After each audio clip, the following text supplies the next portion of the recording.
बिस्मिल्लाहिर्रहमानिर्रहीम। अस्सलाम वालेकुम। अहम आहे कल असां कलोड़ा दौर जो शाइर पढ़ियोसीं मियां सरफराज़ कलोड़ो। अॼु जेको असां पढ़ूं था उहो आहे कलोड़ा दौर जो मशहूर मोरख। जेको टॉपिक आहे असांजो उन जो नालो आहे मीर अली शेर काने ठठवी। तव्हां टॉपिक ॾिसी करे ई सम्झी विया हूंदो त इहो केॾो अहम ऐं जेको आहे असांजे लाइ ख़ासि आहे। पहिरें मां जो तव्हांखे थोरो नंढिड़ो तारो ॿुधाईंदीमां, पोइ जेको आहे असांजा MCQs हल कंदासीं।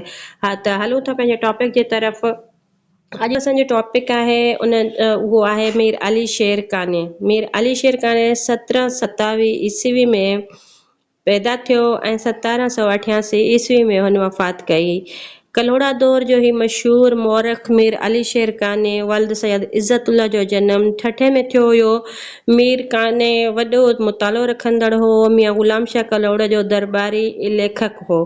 सरकार जे चवण ते कलोड़नि जी तारीख़ लिखियाई। संदसि केतिरियुनि ई तसनीफ़ात आहिनि, जिन में तोहफ़तुल कलाम, ट्रेजुल्द, ज़ीनतुल ख़लाफ, नज़म, नुस्ख़ा गौसिया, नज़म मकलीनामा, नज़म मसनवी, ख़तमुल मलूक, बाय मुख्तारनामा,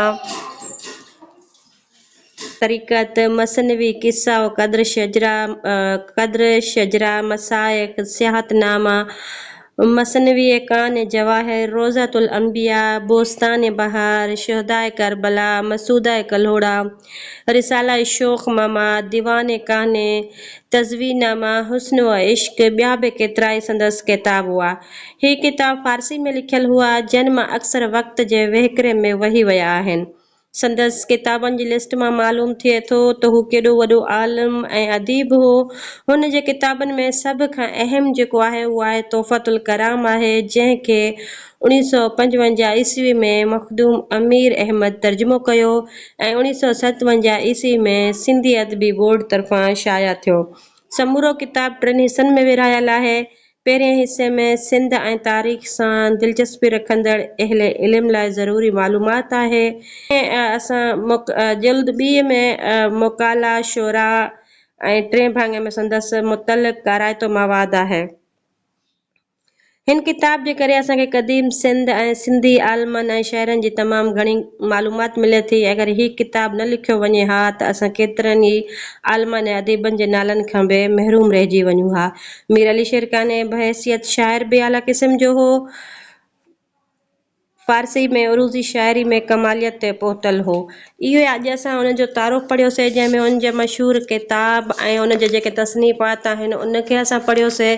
ऐं हाणे हलूं था कुझु हुनजा MCQs जेके आहिनि उनखे असां हल कंदासीं।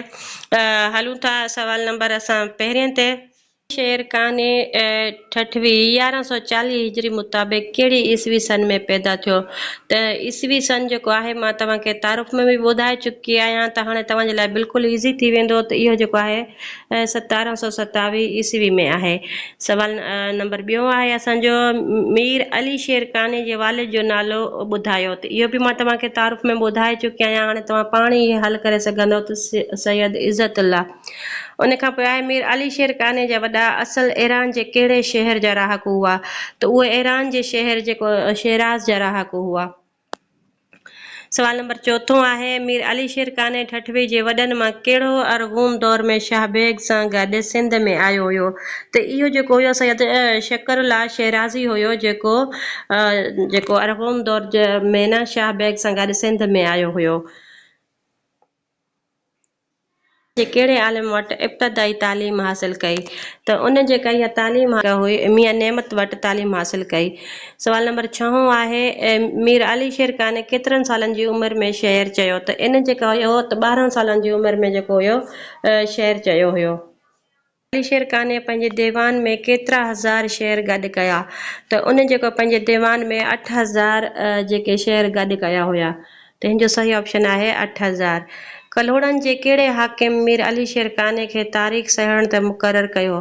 9 आहे मीर अली शेर काने 1739 ईस्वी में कहिड़े नाले सां दीवान जोड़ियो? त उन जेको आहे दीवान अली जेको हुयो उहो जोड़ियो हुयसि।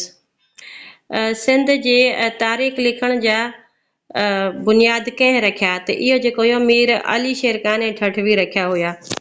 इन जो सही ऑप्शन आहे ऑप्शन ए। मीर अली शेरकाने ठठवी जी मशहूर तसनीफ़ तोहफ़तुल कलाम कहिड़ी ॿोली में लिखियल आहे? तो उहा जेका आहे फ़ारसी ॿोली में लिखियल आहे।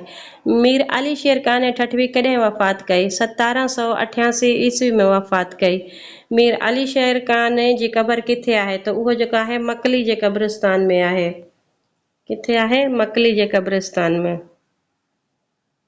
मीर अली शेरकाने ठठवी जी तारीख़ ॿुधायो, उन जे किताबनि जे बारे में ॿुधायो, उन जे मशहूरु किताब कहिड़ा आहिनि ऐं उहे कहिड़े दौर सां तालुक़ु रखे पियो, ऐं इन जी जेके अहम जेके मसनवी हुयूं या जेके अहम किताब हुया उन जे बारे में मां तव्हांखे ॿुधायो। उमेद आहे त इहा जेको वीडियो तव्हांखे पसंदि ईंदी ऐं तव्हांजे लाइ ॾाढी फ़ाइदेमंद साबित थींदी इंशाअल्लाह। ऐं उन खां अलावा जेकॾहिं हिन में कमेंट में लाज़मी ॿुधाइजो, छो त को बि इंसान परफेक्ट न आहे, ग़लती थी सघे थी।